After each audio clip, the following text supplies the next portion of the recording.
অমানবিকতার নজির রেলের ট্রেনের ধাক্কায় গুরুতর জখম বৃদ্ধকে স্টেশনে ফেলে রাখলো জিআরপি। চিকিৎসা না পেয়ে মৃত বৃদ্ধ।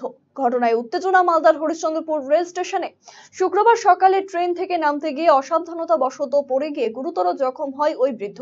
এরপরই হাসপাতালে নিয়ে যাওয়ার পরিবর্তে প্ল্যাটফর্মে ফেলে রাখে জিআরপি। এমনকি যাত্রীরা সাহায্য করতে এগিয়ে আসলেও তাদেরকে সরিয়ে দেওয়া হয় বলে অভিযোগ। বৃদ্ধকে কে হাসপাতালে নিয়ে যাবে তা নিয়ে টানাপোড়েন শুরু হয় রেল পুলিশ এবং রাজ্য পুলিশের মধ্যে। প্রায় ঘন্টা খানেক পরে ওই বৃদ্ধকে হরিশ্চন্দ্রপুর গ্রামীণ হাসপাতালে নিয়ে যাওয়া হলে চিকিৎসকেরা মৃত বলে জানায়। গোটা ঘটনায় স্টেশন কর্তৃপক্ষ এবং রেল পুলিশের ভূমিকায় ক্ষোভ প্রকাশ করেছে নিত্যযাত্রীরা। কিন্তু ট্রেনটা যখন পেরিয়ে গেল আমরা এই ধারে ছিলাম, দেখলাম যে সব লোক মানে দৌড়াচ্ছে, লোকগুলা যে কি পড়ে আছে, গেল দেখছি একটা বুড়া পড়ে গেছে। তো পাটা তো কেটেই গেছে, পুরাপুরি ছুটে গেছে, হাতটাও এখান থেকে চলে গেছে। তো তখন দেখছি যে আমরা এদিক ওদিক মানে কথাবার্তা আলোচনা করছি যে কি ব্যাপার, কেউ আসছে না। তারপরে স্টেশন থেকে দুটো লোক আসলো, আসার পর তাকে তুলে সাইড করে রাখলো। কিন্তু হসপিটালে বা কোথাও নিয়ে যাওয়ার বা চিকিৎসা করার কোনো ব্যবস্থা নেই। আমরা বলতে যাচ্ছি তো আমাদেরকে আরো উল্টা বলছে, আমরা যদি ছবিও করতে যাচ্ছি তো এমনকি হুমকি দিচ্ছে যে কেন ছবি তুলছো, এটা সেটা আর কিছু, মানে উল্টো আমাদের হুমকি দিচ্ছে। মানে 1 ঘন্টা ধরে কিন্তু পড়ে আছে পেশেন্টটা। জীবিত ছিল তাহলে যখন মানে কাটা গেছিল ট্রেনে তখন কি জীবিত ছিল? হ্যাঁ জীবিত ছিল, 1 ঘন্টা ধরে জীবিত আছে।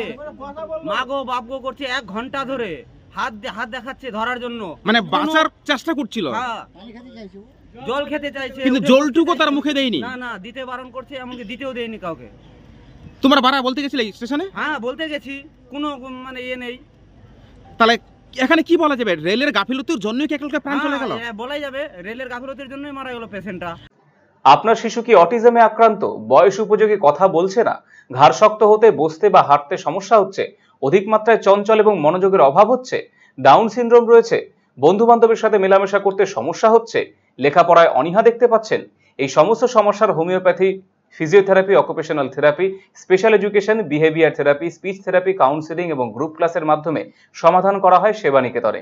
সেবানিকেতনের ঠিকানা উকিলপাড়া রামকৃষ্ণ সরণি, রায়গঞ্জ।